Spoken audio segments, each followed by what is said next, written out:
I can have a business that I started from my home on my iPhone, and I get the same tax benefits as Microsoft. The tax law is ultimately fair. It's just that what's unfair is some people know a lot more than other people. Welcome back to the Nicholas Natali Show. This is the season premiere, and we're kicking this season off strong by doing our first ever co-hosted interview. Alex Fasulo, whom you can learn more about from episodes 159 and episode 92, joins me to interview the legendary Tom Wheelwright. Many people say taxes are boring.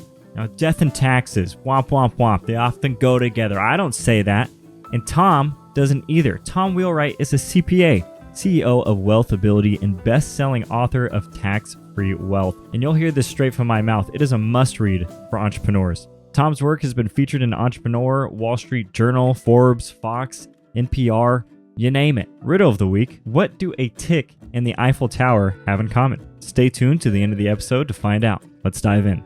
Tom, tell me why the U.S. tax code is written in such a complicated way. Let's start there.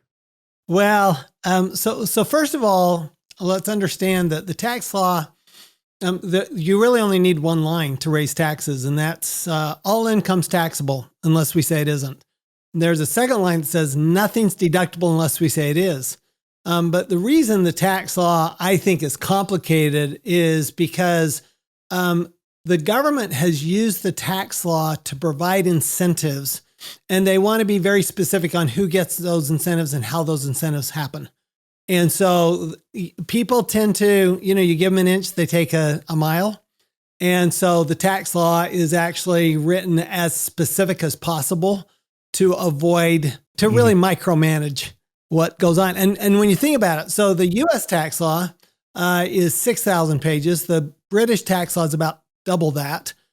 Canadian tax law is about half that. And that's just the law. That's not the regulations, the rulings, the court cases. I mean, literally it's millions of pages. And so, my job is to simplify it, but, conceptually it's not that complicated. For the details, that's why you hire somebody like me. I like that. I read in your book that you mentioned that there's maybe 30 pages of the tax code restricting people and, hey, this isn't to make you money. And then the rest are thousands of pages. Hey, we want you to take advantage of these incentives so we can earn more money. And something that you said in your book that I really thought was interesting take was that taking advantage of the tax code is patriotic because you're utilizing it the way the government is incentivizing you to. How do you feel about maybe the stigma against business owners who pay fewer taxes because they've cracked the code on how the tax code works? If you think the tax law is made to raise the most amount of money, then you've got it all wrong. Yes, the tax law raises revenue, but beginning in the 1960s, John F. Kennedy was really the first U.S. president to use the tax law this way in any massive scale when he added the investment tax credit. What he saw is that the manufacturers weren't buying more equipment. They weren't expanding. And he said, well, what if we give them like a 10% tax credit? Will that incentivize them enough where it's a lot cheaper to give them a 10% tax credit than to actually give them money, right? So let's give them a 10% tax credit. Let them do the work. Let them buy the equipment. It worked. And then we had, fast forward to Ronald Reagan. The issue was, okay, there's housing, there's real estate. We need some to kind of boost the economy that way. So the reality is, if you believe that the government should stay out of our lives, then we probably should just go to a value-added flat tax. But the reality is that the government is in our lives every step of the way. We're partners with the government, whether we like it or not. And the government has said, look, there's certain things we want to have happen. We want jobs. We want technology. We want food. We want energy. We want housing. These are things we want. And it is far less expensive for the government to incentivize investors to do those things and business owners to do those things than for the government to do it. Plus, how many people really believe the government does anything better than the private sector outside of defense? Okay. And maybe roads. But seriously, I mean, even space exploration, Elon Musk has proven that the private sector can do it better. So this is just a question of who's going to do the work. Are we going to say, well, we're going to have the government do the work, or are we going to let the private citizens do the work? The reality is, and this is why I wrote my new book, The Win-Win Wealth Strategy, is because I actually look at what does the government get out of this? And the government actually makes money on tax incentives. They make more money than if there weren't tax incentives. So if you want the government to have the most amount of money, then they're basically getting to invest in every business activity. They're an investor. Well, wouldn't you like to be an investor like that with Tesla, Amazon, Microsoft? I mean, they are.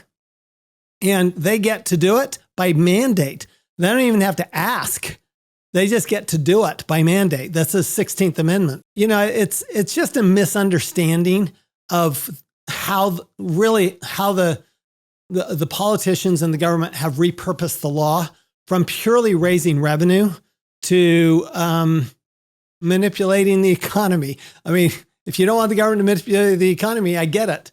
Okay. If you're completely libertarian, I get that. Then you should be, trying to change that. But politicians on both sides of the aisle in every country, they've realized the power of taxation and the power of giving incentives. I have a question. I'll jump in here. Would you say, I'm just curious, like in the last 40 years or so, would you say you've seen a change in how angry people are with this misunderstanding with taxes? Because I see a lot of people in my generation are very, very angry when they hear that millionaires, billionaires, investors, business people are saving on taxes. I see like a violence, almost a mob mentality with it among people. They get very upset when they hear that. Would you say it's worse today than, say, 30 years ago, or has it always kind of been like this? I think so. And some of that's because we have a different class of rich people than we had before. So, 40 years ago, wealth was all through production. That's how you built wealth.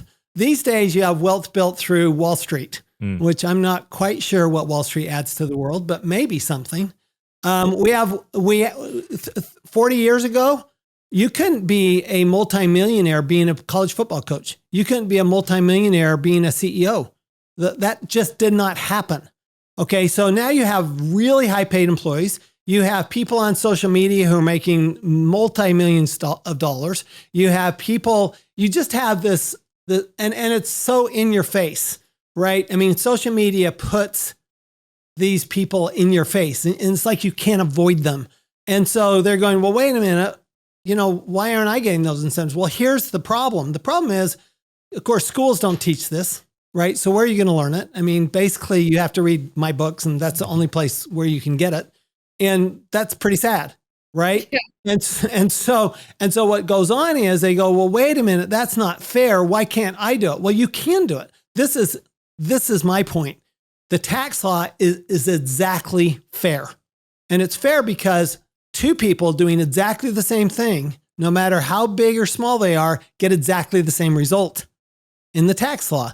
So in other words, if I can I can have a business that I started from my home on my iPhone, and I get the same tax benefits as Microsoft. So just because just because I'm small doesn't mean I don't get tax benefits. We have a law, in the Constitution, equal protection under the law. That basically says everybody has to be treated equally given the same circumstance. And so the tax law is ultimately fair. It's just that what's unfair is some people know a lot more than other people. And that's, kind of my job is to make it, more fair so that more people understand that, you can reduce your taxes. You can do those things. You can be a silent partner with the government. You can be an active partner with the government, but you do get to choose. Hey there, it's Nick. There's an active listener in the community that I want to highlight. He leaves comments, he leaves reviews. He's active in our Patreon community and is a constant encouragement to those around him. And I want to shout out his entrepreneurial pursuits because he works his tail off and has been a huge support to the podcast over the years. His company is called Significant Edge Academy, and they fast-track the process to landing a killer job in tech sales. The SE Academy platform is designed to match you with fast-growing tech companies and helps you level up your skills with their self-paced Sales Foundation certification program. The SE Academy has a 90% referral placement rate. Plus, if you land a job through their hiring partners, they reimburse your certification costs. If you're ready to land a job with salaries up to $65,000 and uncapped commissions, visit thesignificantedge.com and start your new career in tech sales today. You can also use the coupon code NATALIE for an additional 10% off all SE Sales Foundation courses. Like I mentioned before, I don't get a kickback for saying any of this. I simply appreciate Ashton's involvement in the community and have a lot of respect for him and what he's building. Plus, I think this could help a lot of people. All right, back to the episode. Yeah. I love that. I read your book a year and a half ago, and I immediately went on social media and started telling people, you have to buy this book. And I think some of the videos went kind of viral, so I don't know if you saw like a spike in sales for a couple days. It might have been me. I'm not sure. Do it again. Yeah, I'll do it again. Yeah. I had the 2 accountants in my life read the book too, and it was amazing because they're CPAs and there was still stuff that they didn't know. Yeah. Because I find that your books are the only books I have come across that talk about this active partnership with the government.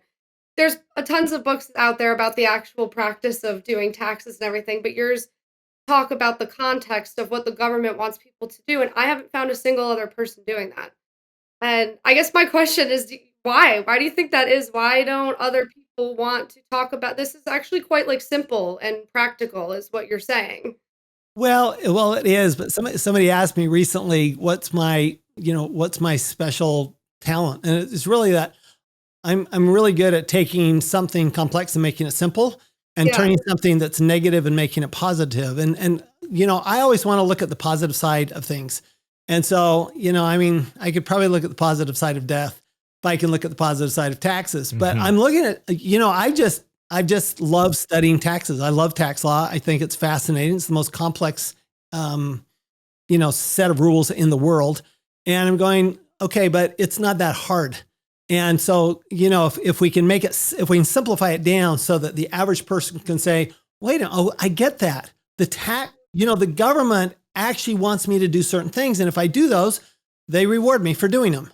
That's not a really hard concept, to recognize, but you've got to get it pointed out, because there's got to be that time, that aha moment in your life, like you had when you read Tax-Free Wealth, that you go, wait a minute, this is how it works.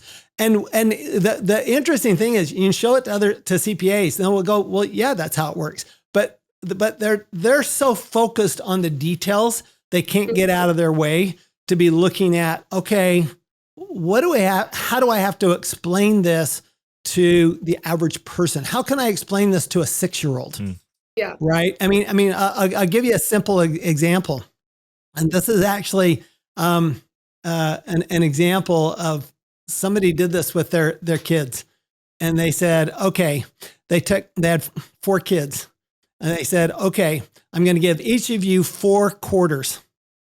Okay. And the employee, they took back 3 quarters, and the business owner, they took back 2 quarters. And then they said, okay, for the investor, you get to keep everything. And the kids go, what? Why did you take my 3 quarters? Well, those are taxes. Well, why didn't you take their 4 quarters? Well, because they took their money and they put it back into business. They didn't use it. They didn't spend it. They actually reinvested it. And so all the government's saying is, look, if you consume it, you pay tax on it. If you produce it, you don't. And it just comes down to simple concepts like that. Man, I love it. That's a great analogy. I feel like every young person I have in my life, my nephew and niece, are going to get that quarter analogy next time I see them. I want to ask a question. Another thing that you mentioned in Tax-Free Wealth was there's 3 foundations of wealth building, and it's compound interest, leverage, and velocity. Can you provide an example of these 3 foundations coming together? Because I got to tell you, I want to be building wealth. I want to know. So Robert Kiyosaki asked me this on stage once, kind of caught me off guard a little bit, but I've been thinking about it ever since. That was years ago. And I said, well, think about this. So compound interest is like saying 2 + 2 = 4, right? Mm-hmm. If you add debt, which is leverage, it's like saying 2 plus 2 equals 8. And if you add velocity, meaning you're moving your money and you're actually taking advantage of continually moving your money, then 2 plus 2 equals 16. And you go, well, how can 2 plus 2 equal 8? Well, if you ask a really good accountant what's 2 plus 2, the answer is always going to be, what would you like it to be? Right? Because what do you want 2 plus 2 to be? We can get there. No matter what it is, we can get there. But what debt does, and people are scared to death of debt, but they're scared to death of debt because they don't understand debt. So let me give you a couple of simple principles that everybody can apply. First is that in business, the purpose of an expense is to create income. That's the purpose of spending money, is to make more money. That's why you spend money. As an individual, we spend money for fun. But in business, you spend money to make money. Yeah. If you have an asset, the purpose of an asset is to produce income over and over again. That's the difference between an asset and an expense, is just how long does it produce income. The purpose of debt is to buy an asset. Okay, so if the purpose of debt is to buy an asset, so you use debt to buy an asset, but that asset produces income or cash flow, then the only reason you'd ever be afraid of debt is because you don't trust the asset to produce the cash flow. If you trust the asset to produce the cash flow, you want as much debt as possible. And that's why you see, big developers, big businesses, they'll borrow billions of dollars. Well, because they're very comfortable that the asset they buy with those billions of dollars is going to produce billions and billions and billions of dollars. So they're good with that leverage concept. So they're using somebody else's money, but you can leverage other things. You can leverage somebody else's time. That's what employees are all about, by the way. That's why people have employees. That's leveraging somebody else's time. You can leverage somebody else's knowledge, somebody else's contacts. That's what networks are for, right? So leverage is a big deal financially. So compound interest just means I make interest on top of my interest. That's what compound interest is. Leverage means not only do I make interest on top of my interest, I make interest on top of the bank's money. Okay. Velocity means that I don't just let it sit there. I'm going to move that. So in other words, let's say that I buy, okay, so going back to Alex, to your point about there are a lot of people your age who are angry about these rich people. And one of the things they're angry about is this idea that I can borrow and not pay tax on that borrowed money. Okay, so here's what you do. Let's say you buy a house and you borrow money. It grows, the equity grows, right? It appreciates in value. A lot of houses have done that over the last 5 years. It appreciates in value. So what do? You get a loan against that house. Well, you're not going to pay tax on that because you still owe the money back. But now you take that money and you go buy another house. But this one you rent out to somebody else. Okay, now that grows, and as that grows, you take the equity out and you buy another house. Well, now you've done all of that just from the equity from your first house. So what you're doing is it's a multiplier effect. And when it comes to wealth, Nicholas, the idea is mass.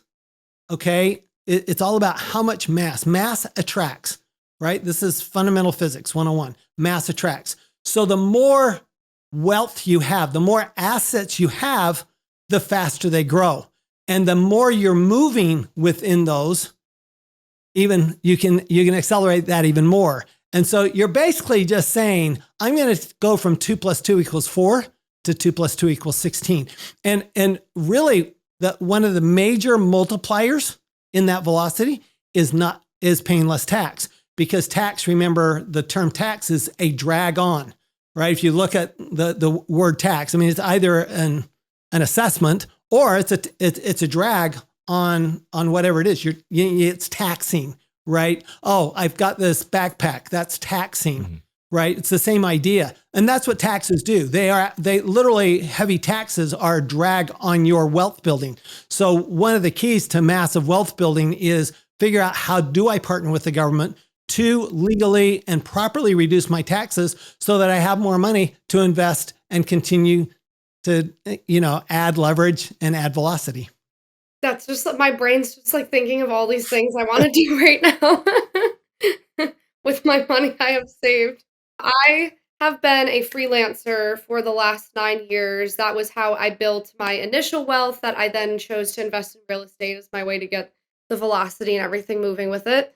So, on behalf of the freelancers who are probably going to listen to this, since I'm co-hosting it with you guys, I was going to ask you, do you think freelancing is more advantageous for taxes than being a regular employee? Oh, 100%. So number one tax incentive in every country is business. Yeah. And as a freelancer, you're basically self-employed, right? You're in business for yourself. You have multiple projects. You're not getting a W-2. So think about this. During the pandemic, everybody worked from home. If you were an employee working from home, you got no tax benefit. But if you were a freelancer working from home, you got to deduct your home office expense. Sure, yep. Right?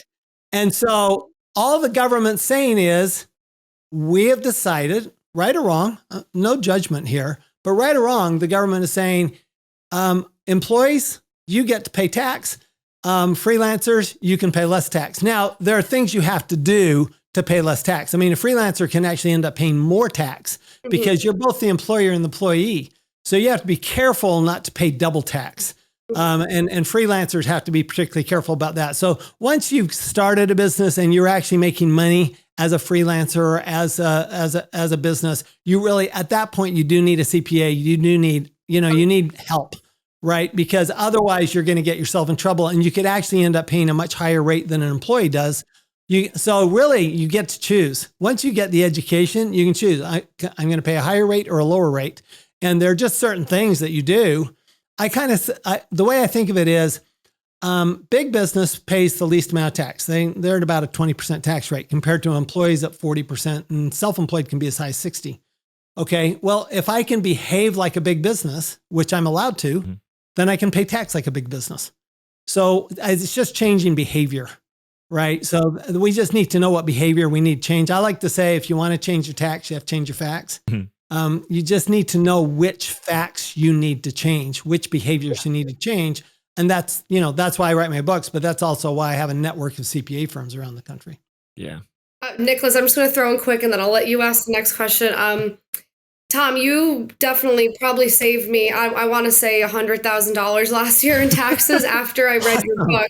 No, for real, after I read your book. So I got destroyed in taxes in 2021. Because I didn't know what I was doing as a freelancer with the money I had made. I'd made a lot that year. Destroyed, was like outside on a walk going, why am I even doing this? Like, what is the point of all this? Whatever. Read your book, filed an S Corp. My CPAs did for me. So I'm, if I get the terms wrong, just tell me. No, you're good. Filed that, started paying myself a salary. Anyone listening to this? Oh my God. It was like as easy as that, but I had to read it in your book to essentially change myself into a big business, like you're saying. So just throwing that out there for anyone listening to this. His book saved me a lot of money in taxes. So there you have it. Yeah, that's the testimonial we need to clip out. Read the book. Exactly. And continuing the part where you're talking about how we can act as a big business, something that was revealing to me was that the people on the left side of your quadrant, the ESBI on the left side, they're like scared to be audited, but on the right side are the ones that actually get audited. That was a revelation for me because I was like, yeah, that makes much more sense. Why am I so scared to be audited? But anywho, I'm going to switch gears slightly to a specific tax credit. So there's a low income tax credit that's available to investors and business owners if they plan right. What might that look like? I'm curious around how that would work out. So, okay. So we saw all these, the $1,400 tax credits that were handed out during the pandemic, right? And that was based on your income level, right? If your income was a certain level, you didn't get it. If your income's low, then you did get it. Well, how is that income determined? It's determined on your tax return. So here's the thing. You can have $10 million of income and show a loss on your tax return. Just because of how you use your money. So a really important concept to understand is that how you make your money impacts how much tax you pay. So if you make it as an employee versus business owner, but how you use your money has an even bigger impact. Okay, so if you spend your money or save your money, you're going to pay tax on your money. If you invest your money into what the government deems to be productive activities. not what you deem to be productive, but what the government deems to be productive, which is business, technology, housing, energy, agriculture. I mean, you look at the things that what does government want us to produce food? Yeah, absolutely. So farmers and ranchers get huge tax benefits. I mean, huge tax benefits. So here's what actually happened is that I actually had clients, their gross income, their top line income was $3 or $4 million, but their bottom line income on their tax return was zero because of the way they'd actually invested in this case, in real estate. Okay. So they put their money back into real estate and they'd borrow from the bank. When you borrow from the bank and you use the bank's money for investment, the bank doesn't get the tax benefit. You do as the investor. So you can literally leverage your tax benefits. Let me give you the example from the stock market investors.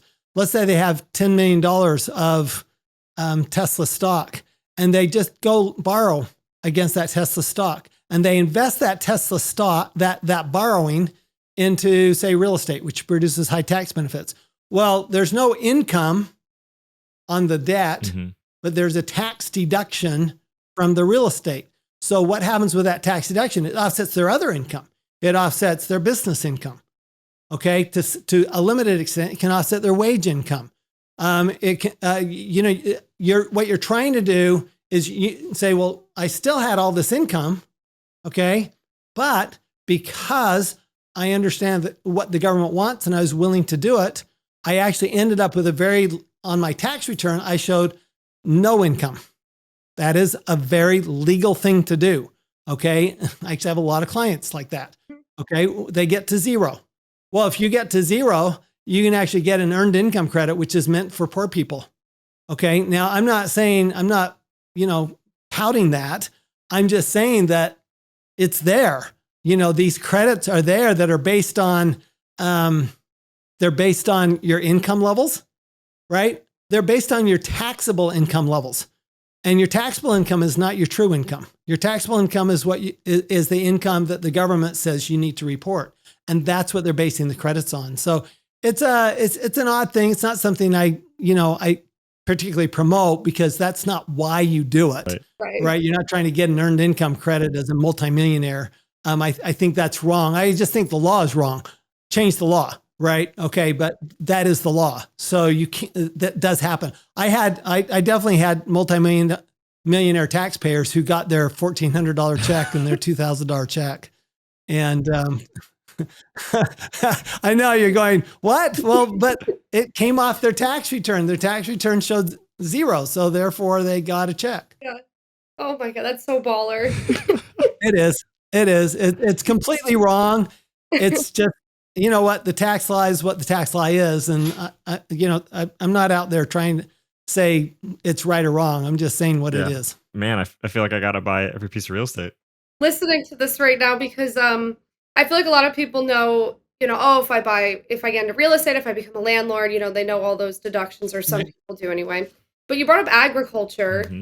I've been looking into, tiny homes and all that stuff. I feel like a lot of millennials are getting really into homesteading, and everyone's like, let's save the planet and everything. Great. What are some examples off the top of your head of agricultural investments? Honestly, I think the biggest one right now is probably vineyards. That's so weird that you just said. Okay, sorry. Go ahead. I mean, vineyards actually have gone way up in value because there's just, I don't know if it was COVID that we were just drinking a lot or, what it is, but vineyards have become hot property, and vineyard is agriculture. Yeah. So I have a client who's raising cattle, and that's agriculture. So really what's different about agriculture is even like multifamily housing and normal investment real estate, some things you have to deduct over a long period of time. In agriculture, pretty much you deduct everything the year you spend the money. So you're just constantly spending money. Agriculture, it's really not a high income. It's a very risky business, and the government just goes, we know it's risky. We're willing to help you kind of hedge that risk by we don't want you to have to pay high taxes while you're trying to put money back into crops and, irrigating your land and taking care of things so that we can have food for the population. Okay. Alex, you're going to start a vineyard. I feel like this is the epiphany that you needed to have on this episode here. It was. Go for it. Are you buying a vineyard? I've got to know now. It was just so crazy that you just said that. It was like kind of like a sign almost I was looking for in a weird way. Not to digress, but I've been trying to think about what I want to do next in business because I'm kind of retiring after 9 years with freelance writing. It's been fun, but I'm bored. And I grew up on a farm, so I want to do something with the land again. And I started looking into possibly getting like a level 2 sommelier certification. Oh, there you go. Whatever, but I love vineyards. Whenever I travel, I love to visit them. I think they're this really cool like convergence of history, the social element. Obviously, wine is just great because it's wine. They protect the land, like all this stuff. So I was like looking it up this week, and it was so crazy that you just said that right now. I'm like, oh my gosh, is this a sign? That's why I said that. That's awesome. I love it. My wheels are turning. Nicholas, I'll hand it to you right now. I'm like thinking. Okay, yeah, you stew, and I'll toss Tom another heater of a question. Yeah. Tom, here's what I got for you. I've heard you say it's not what you own, it's what you control. And that is, I thought that was a really cool perspective because I always thought in most cases, like you want to keep as much as you can of your business. But one of the contexts you put that in was you could bring on your parents as a member of our LLCs in order to gain some different sort of leverage with the taxes. How would bringing on our parents as members of our LLCs affect our taxes for the better? Honestly, it could be parents, could be kids. So your parents. So here's an asset that everybody has that they don't quite recognize all the time. We all have. We're in a progressive tax system, meaning that different dollars are taxed at different rates. So for example, the first $13,000 not taxed at all. Yeah. Okay, that's standard deduction. Then you've got a 10% rate. Then you've got a 12% rate. Well, when you move to a different bracket, you're not really moving to a different bracket. What's happening is the additional income is taxed at the higher rate, but the other income is still taxed at the lower rate. Okay, so even Warren Buffett has a 10% tax bracket. Everybody has a 10%. Everybody has a 12%. Everybody has a 22%. Everybody's got these different tax brackets, right? Until you get to 37%. And then above that, it's just one tax bracket, right? But a lot of tax brackets of people, of family members go unutilized. So let's say your parents are on Social Security, okay? And you may be supporting them. Well, that's a gift for tax purposes. You're supporting them. And you actually may be taxable on that gift to them, just by the way. Okay, because in a gift situation, it's the donor, it's the giver, not the recipient who gets taxed on gift tax. It's not the recipient gets taxed, it's the giver who gets taxed. All right, so that's a different tax. That's not income tax, that's the transfer tax. Well, what if instead your parents owned a piece of your business? Well, now you could just have them taxed on their ownership portion. Let's say they own 10%. Let's say your business made $1 million a year, and they own 10%. Well, they'd be taxed on $100,000. That's $100,000 you wouldn't be taxed on. Now, at $1 million, you're in a 37% tax bracket, but they might be in a 10% tax bracket. So wouldn't you rather have that $100,000 taxed at 10%, 12%, 20% rather than taxed at 37%? Well, so an easy way to get your parents' money, if you're supporting your parents, is have them own a portion of your business. But children can also own a portion of your business. Okay, now they have different rules because if they're minors, but there are lots of opportunities when we remember that everybody gets their own tax brackets. Ownership is important, but you can control all that. So how would you control it? Well, it's very simple.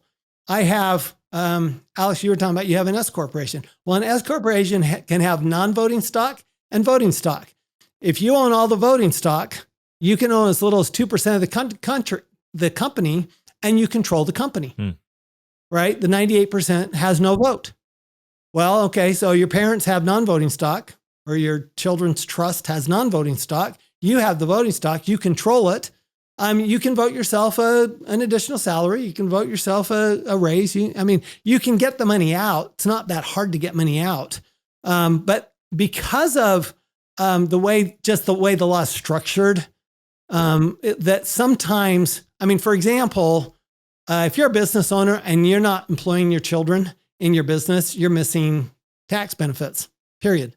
I was in South Africa a few years ago, and I'm on stage with a South African chartered accountant, and I'm talking about paying your children out of your business. And I turned to her and I said, so would this work in South Africa? And all of a sudden the light bulb goes on and she goes, yes. She never thought of it. She's super smart, tax professional in South Africa. She just never thought of that. And I'm going, well, we've got to be thinking about what are our tax assets, right? So let's say, for example, you had, heaven forbid, you got hit with, you were an investor in FTX, or you got hit with, you bought Bitcoin at 60,000, right? And you got these big losses. Well, those losses are actually tax assets, because what that means is that you can have that much gain and not pay tax on the gain. So you got this asset sitting around here that you could use at some point. And same with your children, same with your parents. I think we need to, I probably should do a whole thing just on tax assets, because we do have tax assets that we're not taking advantage of. I'm going to call my parents right now after this and say, you're my best asset. Yeah. I was going to say, my poor mom's about to get a text. What are you doing right now? Do you need a job? Yeah. I have a question I was going to ask. It's kind of separate from this. Digital nomads, right? That's a hot topic today. People moving all around. I know Portugal and I think now Spain offer these like crazy tax programs where they just say we won't tax you for 2 years, like, or something like that, like welcome, like just come plop on our soil. Puerto Rico, right? Yep, they've been doing that one. They were like the first, weren't they, or something like that? Do you have any advice for any digital nomads just listening in? Things to look out for, be careful about? Because I know some people don't realize you're still taxed as a U.S. citizen even if you leave the U.S. Correct. Yeah. The U.S. is one of the few countries that taxes worldwide income, no matter where you are. So it doesn't matter where you earn it, you're going to be taxed in the U.S. So you're not going to get out of U.S. tax. By the way, people then will ask, well, how about if I renounce my citizenship? I'm going, well, that's a very high price to pay, but okay. It takes 10 years after you renounce your citizenship to stop paying taxes in the U.S. Wow. There's a tail of 10 years where you still pay tax on all of your income. 10 years after you renounce your citizenship. Okay. So that's crazy. Easier would be a citizen. You want to go to Puerto Rico? Go to Puerto Rico. You're still in the United States. If that's, but then of course you have to live in Puerto Rico. And if you're okay with that, and I have friends down there and they love Puerto Rico, great. Yes, Portugal. There are a lot of countries. Italy, you can buy an old house for $1 still. There's still places where you buy a house for $1. And I'm going, these are just incentives. They're no different than the incentives for hiring employees, or keeping your employees during the pandemic. The PPP loans were for maintaining your employment, right? Your employees. And so they're just incentives. And just realize that, by the way, wherever you live, you're going to pay, wherever you do the work, you're going to pay tax. But as a U.S. citizen, you're going to pay tax on your worldwide income. By the way, it's true between states too.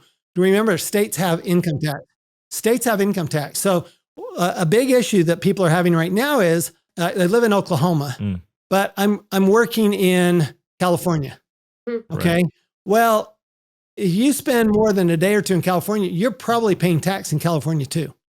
Yeah. So you're going to pay tax in multiple states. If you're a true nomad, you're going to pay tax in a lot of different jurisdictions. And I would strongly suggest you get some professional help with that, because otherwise you're going to have a lot of people coming after you. Okay. That's good. For anyone listening, you heard it here from Tom. Be careful.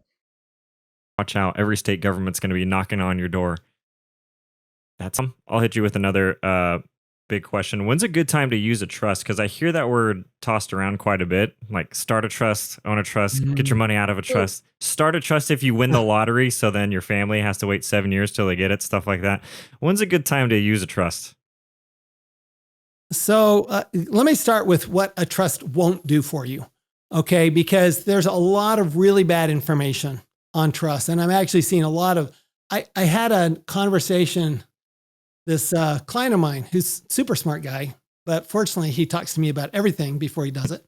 And he said, this guy's telling me, and I've known him for years, and he's an attorney, and he's telling me that if I put my money, my business money in a trust, I can defer the taxation of it. And I'm going, well, you can, but the trust still gets taxed. So here's the thing. Don't believe, if it sounds too good to be true, it very well could be too good to be true. But really what you want to do is then go sit down with your tax advisor and say, okay, help me understand this. Let me tell you this, if your tax, if you don't understand it and they can't explain it to you, you should probably run away. Okay. Seriously. If you have a tax advisor who can't explain it to you, you should probably run away from them too. I mean, I think tax advisors, their job is to make sure you understand what you're doing. And so let's go to when you do use a trust. So first of all, there's different types of trusts. Okay. One is, there's really two primary types of trust. One's called a revocable trust, meaning you can change it, you can cancel it, you can do anything you want with it. There is a single use for that, or primary use for that. And that is, you put all your assets in there so that when you die, the assets are already in the trust and you don't have to go through this thing called probate in order to change the assets from the deceased person to the beneficiary, whoever gets them. In a trust, you already changed the title of the assets to the trust. Now they're just beneficiaries of the trust. And now they don't have to go to court. They don't have to do any of that hassle of probate. I believe everybody with any kind of assets at all should have a living trust. Okay. That's like, it's inexpensive. Just do it. Okay. There are other types of trusts called irrevocable trusts. In irrevocable trusts means while you can still change aspects of them, they're permanent. So it's a permanent trust. Well, you use an irrevocable trust primarily when you want to transfer assets to somebody, but you want to tell that somebody how they can use them and how they can get them. Okay, so it's a little like I can control my assets after I die. It's true, you can actually. Okay, that's what a trust is used for. Trusts have been around for hundreds and hundreds of years. Trusts are used for estate planning to avoid estate tax. They're used for family planning, just to make sure that, let's say you have $10 million of assets and you're going, okay, I'm not going to be subject to estate tax in the US at $10 million. Do I want, when I die, that $10 million just to be handed over to my 12-year-old? Probably not. Yeah. Or even my 20-year-old? Probably not. So I put it into a trust. And the trust is really just a contract. That's all it is. It's not really an entity like a corporation or a limited liability company. It's really a contract. And it's a contract between three people. It's a contract between the person who put the money into the trust. They're called the grantor or settler. It's a contract between between the beneficiary who's going to eventually get the money, and the person who's in charge, which is the trustee. So there's three parties to a trust. You need to make sure you have those three parties. Now, in a revocable trust, a family trust or a living trust, you're all three parties. You put the money in, you're the beneficiary while you're alive, and you're the trustee. That's the simple living trust. Okay, that's the one everybody needs. In an irrevocable trust, you probably have three different parties. You have a grantor, a trustee who's probably a different party, and then a beneficiary or multiple beneficiaries like your children, or you can even do a trust for your aging parents, right? So the nice thing about a trust is it's a contract. You can write anything you want in there. So it's really broad what you can do, and it's private. It's private. Now, I will tell you a really nasty secret that shouldn't be a secret, but it is. And that is, beginning in 2024, in the US, the beneficial owners of any limited liability company or corporation or limited partnership have to be made known to the authorities. Beneficial ownership would include beneficiaries of a trust. So if let's say the trust owns an interest in your family limited partnership, well, you're going to have to disclose who the beneficiaries are. Otherwise, without this law, you'd never have to disclose who the beneficiaries are, ever. It's actually a huge invasion of privacy. It's probably the biggest invasion of privacy in my lifetime is this new law. And they say it's so that, we can, it's to protect the illegal element, right? It's so to avoid that, but that's not what it's going to do. It's really, and it really is going to force everybody who has any type of investment entity to disclose who's the owner and who's benefiting from it. It's an enormous cost, and hopefully they'll keep it private, but IRS hasn't been so good at that with tax returns. So who knows if they can be good at that with this. So. Why would they need to know that? Like, what does that change for them on their end?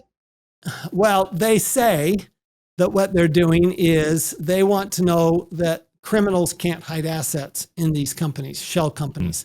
I don't think it's going to work that way because I just don't think they're going to use U.S. companies. I think they'll use offshore companies, and offshore, have that issue. Sure. So, it's like, I'm sorry. I don't like the law. I think it's a terrible, terrible, terrible law. And the penalties for not complying with the law are enormous. So everybody who has any kind of company has to start doing this disclosure in 2024. So that's something that I think everybody should know. Yeah. Just be aware of, because it's, I think 99% of the public has no idea that this is coming. Wow. Yeah. Sorry, I don't mean to go to a negative, but in full disclosure, you have to realize that this is, I talk about this in the win-win wealth strategy. Taxes, investing, it's a game. It's a game. And the better understand the rules of the game, the more successful you can be at winning the game. Yep. Now, the good news is everybody can win the game. It's not a zero-sum game. It's not winners and losers. Okay, everybody can win. Everybody can play.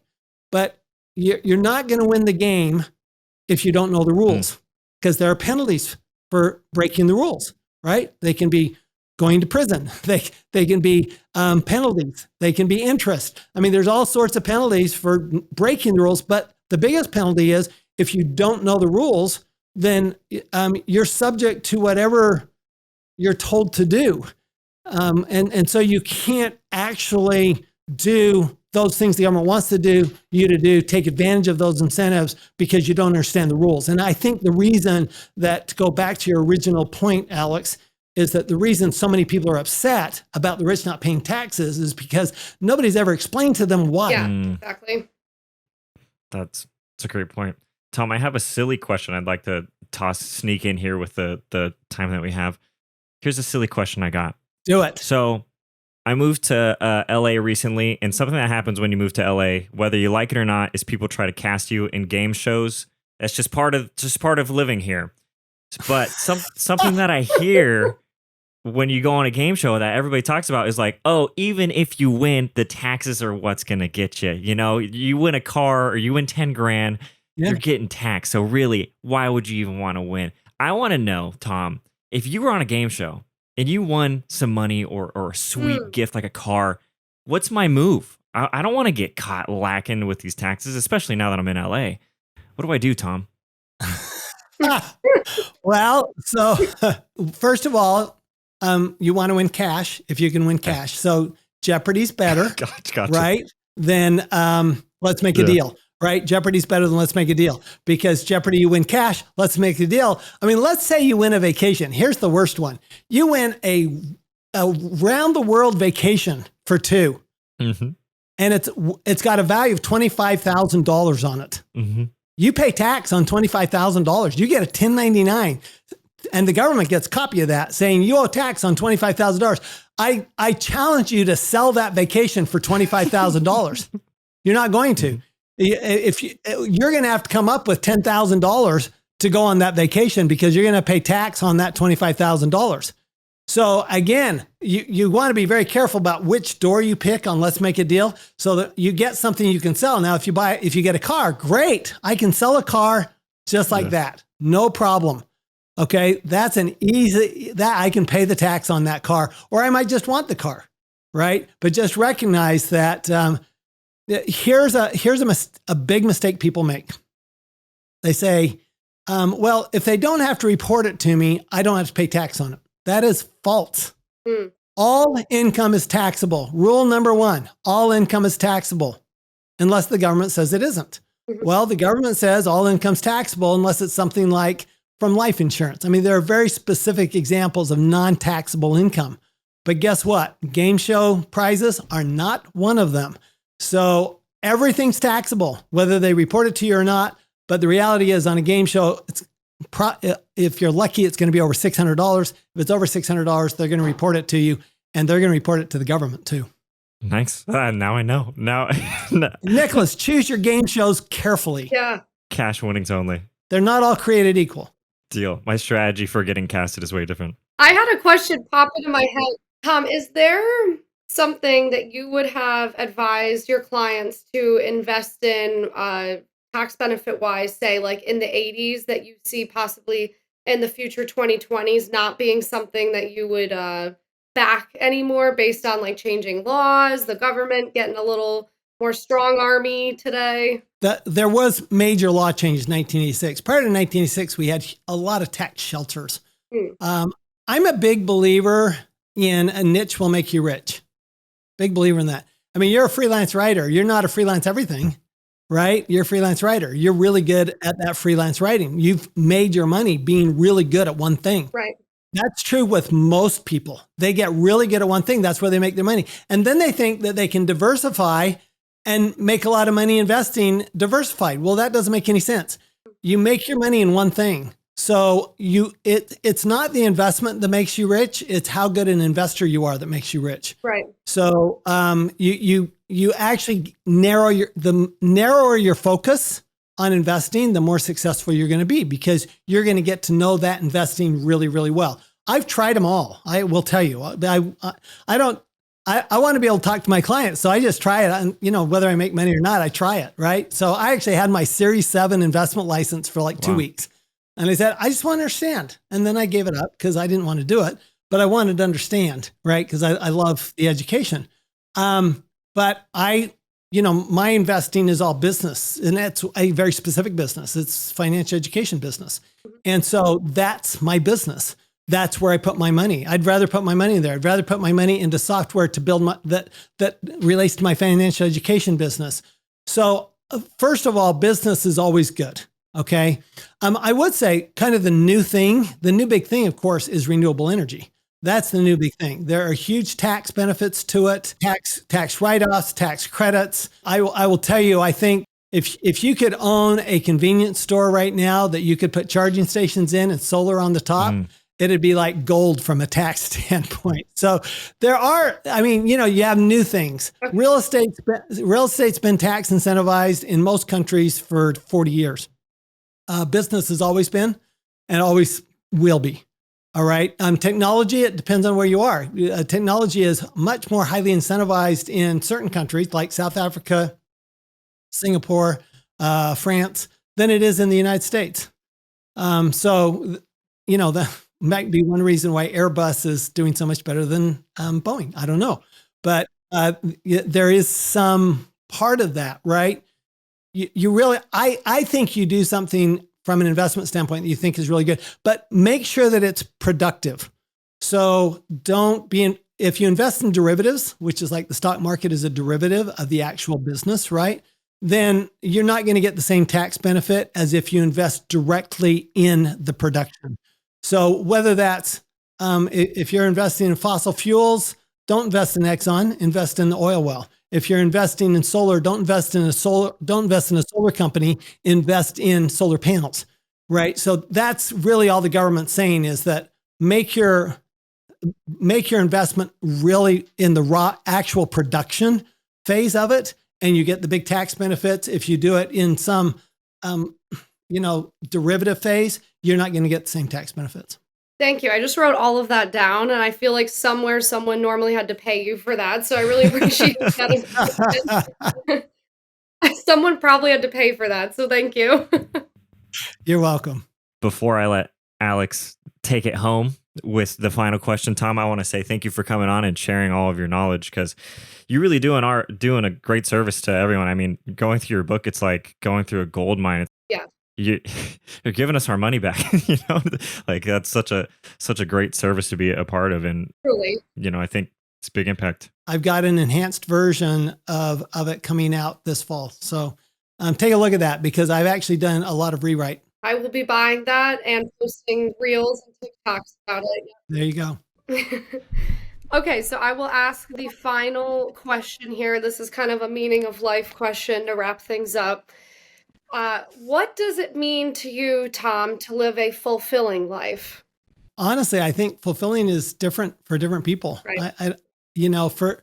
For me, I have 2 grandchildren, and they are the light of my life right now. And I have an amazing wife. So I'm a very family person, and I love that. I love traveling. I love people. I love meeting new people and new cultures and eating different food. And I mean, I've traveled on 6 continents, over 30 countries. This fall, I'm going to London and Frankfurt to talk about financial education. And that's such a bonus, because then I get to meet people in England. I get to meet people in Germany, and different experiences. I want to learn about people. So for me, people are the most fulfilling. And how can I serve more people and become more effective by serving more people? I love it. Yeah. I love that. There's a lot to take away from that, especially today. A lot of people say they don't like people. So I like that you're the opposite, Tom. Yeah. Well, I always like to be the opposite, right? It's tax-free wealth, right? So Exactly. it is the opposite. Tom, we're going to put the link to your book in the show notes. Where else do you want people to connect with you and say hello? Is there another place you want to send them where they can chat with you or check out your stuff? Certainly. Besides, I do have a podcast, The Wealthability Show, and wealthability.com. If you'd like a second opinion on your tax return, we actually have developed software to actually look at, are you paying too much tax and could you pay less tax? Wow. So we run your tax return, previous tax return, through software to determine, okay, could you pay less tax next year if you did certain things? So people are always welcome to come to us, wealthability.com, schedule a call, and let us give you a second opinion. Awesome. That's incredible. That will be in the show notes. I will be checking that out. Likewise. Same. Tom, thank you so much for being on the show. We appreciate it. Thank you. Thanks for having me. Nice to meet you guys. Thank you for tuning in. That was the season 3 premiere. I hope you enjoyed it. Don't forget to leave a 5-star review. We have early releases for episodes of this season coming out on our Patreon at patreon.com/Nicholas Natali. The real reason you're still here. You want to know the answer to the riddle of the week. What do a tick and the Eiffel Tower have in common? They're both parasites. Parasites. Thank you for tuning in. I'll see you next Friday at 6 a.m. Bye.